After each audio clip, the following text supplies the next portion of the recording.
Saluton, mi estas Gizem Ĉetin. Jen mia rakonto por liaj piedoj. Kiam ŝi rigardis la gigantan horloĝon de la terminalo, ŝi rimarkis, ke 10 minuta dormado sufiĉas por revi.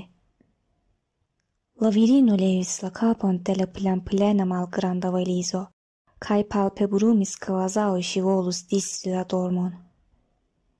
Ŝi tusis kelkajn fojojn antaŭ ol ŝi leviĝis de la benko. Ŝi tiris sian koltukon ĝis la nazo por meligi la ŝtalan malvarmon de la aero. Ŝi kaŝis sian maldekstran manon en la poŝo kaj ronĝis la rostpanon pendantan sur la alia. En la blankeco de neĝa marta mateno, ŝia okulfrape rozkolora valizo svingiĝis kiel balancilo sur la ŝultro, kie ĝi tenis per rimeno. Ŝi pasigis la alian nokton en unu el la aŭtobusoj, kiuj pasis tra la larĝa vojo malantaŭ ŝi. Laŭ la aŭtoro de la libro, kies angulo eliris el ŝia valizo, kiu ne estis tute fermita, tio estis la komenco de grandioza rakonto. Sed Ada ne serĉis tiajn glorajn adjektivojn. Simpla kaj paca vivo sufiĉis por ŝi. La glacia aero, kiu estis miksita kun la odoro de ellesilo, plenigis ŝiajn pulmojn. Maltrankvile ŝi metis la manon sur sian ventron.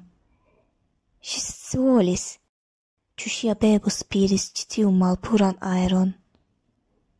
Ŝi turnis la kapon kaj rigardis la terminalon. Ŝi pensis, ke ĉi tiu loko estas kiel koro.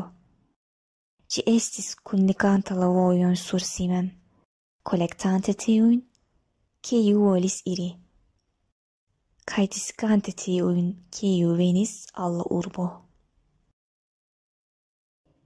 Ŝi klinis la kapon kaj karesis sian ventron.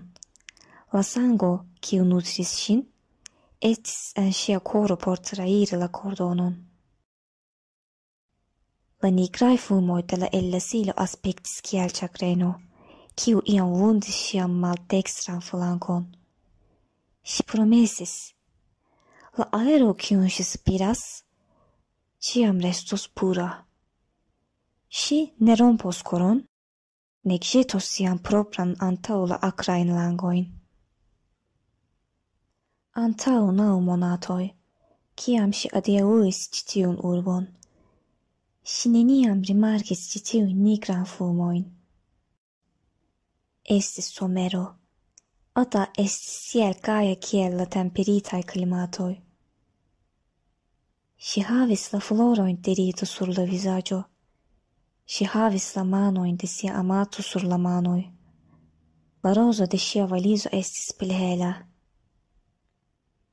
Neniu venis por adiaŭi ilin, ĉar ilia geedziĝo ne estis aprobita de iliaj gepatroj. Neniu povis kapti la volon de la plenkreskuloj, sed estis agrable konsulti spertajn mensojn. Pacigi kun la maljunuloj kaj fari firmajn paŝojn. Tamen Ada estis tiel blinda, ke ŝi ne hezitis maĉi ĉiujn procedurojn per unu movo. Kiu estis la viro, kiun ŝi tenis lian manon? Kiu estis la viro, kiun ŝi edzinigis en surpriza geedziĝo en malproksima urbo, kie estas 9 horoj for per buso? Ŝi pensis scii kaj ŝi eraris, ĉar neniu rekonus alian homon sub la influo de ebrio nomata amo. Fakte, ŝi kaj ŝia edzo komencis batali la unuan semajnon. De fakturoj ĝis manĝaĵo, de purigado ĝis televido, ĉiu objekto povis kaŭzi batalon. Ilia senbaza geedziĝo kraketadis en malgrandaj tremoj. Kiu sulumo estis tertrema? Se ili ne pasiĝus unu pri la alia, ili facile eksedziĝus. Tamen, ilia amo dauris, kai la juna paro volis savi lagi edziĝon. Ili pensis ke havi infanojn solvus iliajn problemojn. Iliaj koroj saltis, kai iliaj esperoj estis kiel fulgiloj de papilio.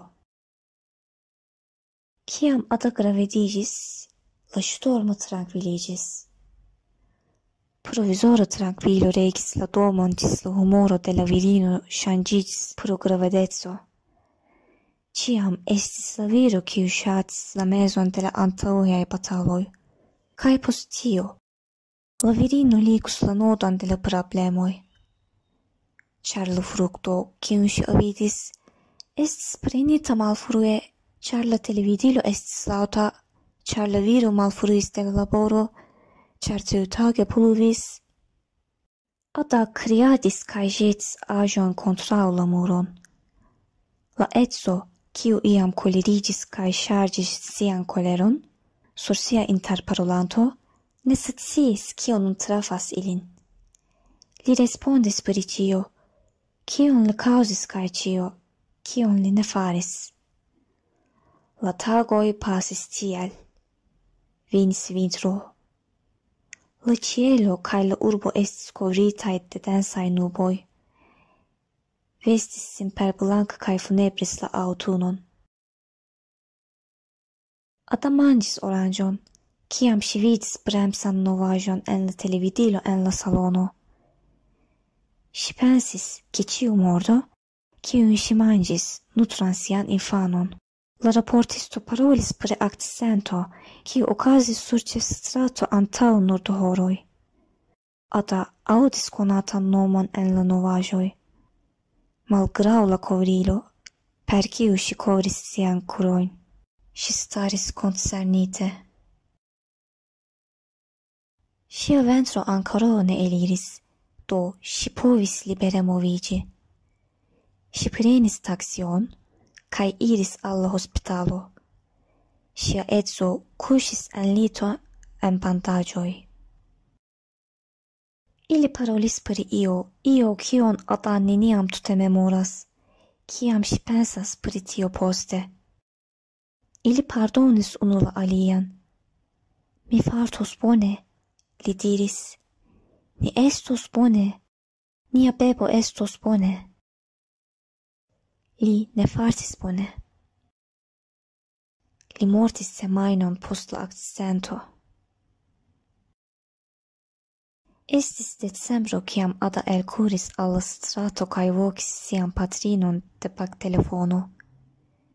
Ŝi ne sciis, kial ŝi ne preferis sian poŝtelefonon. Eblis timis, ke la telefono ne kaptos. Ŝia nazo kaj okuloj estis ruĝaj, ŝiaj lipoj malsekaj pro larmoj kaj buĉoj. Venu preni min, ŝi diris. Mi elĉerpigis potencon. Ŝia unua reveno hejmen estis en decembro. Ŝi havis sian patrinon kaj patron kun si. Same kiel ŝia edzo, ili pardonis Ada, ili diris nenion pri la pasinteco. Kiam ŝi venis hejmen, ŝi retiriĝis en sian ŝelon por tempeto. Ŝi sidis sur la balkono nokte kaj dormis tage. Ŝia vizaĝo estis plejparte senesprima. Ĉi tio estis la antaŭsigno de depresio. Kiam ŝia patrino ne povis konvinki Ada per dolĉaj vortoj,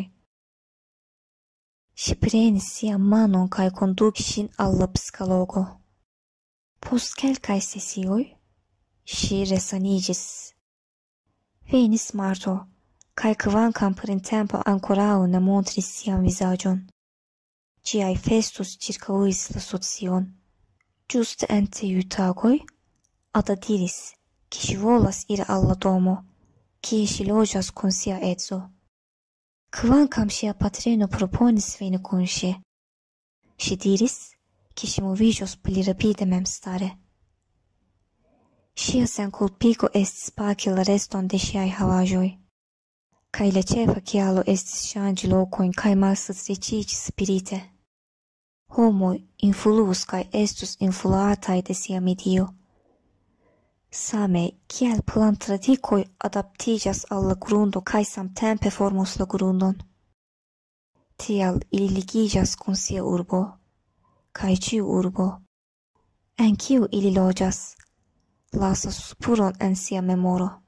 Ada legis libron pri ĉi tiuj markoj unufoje.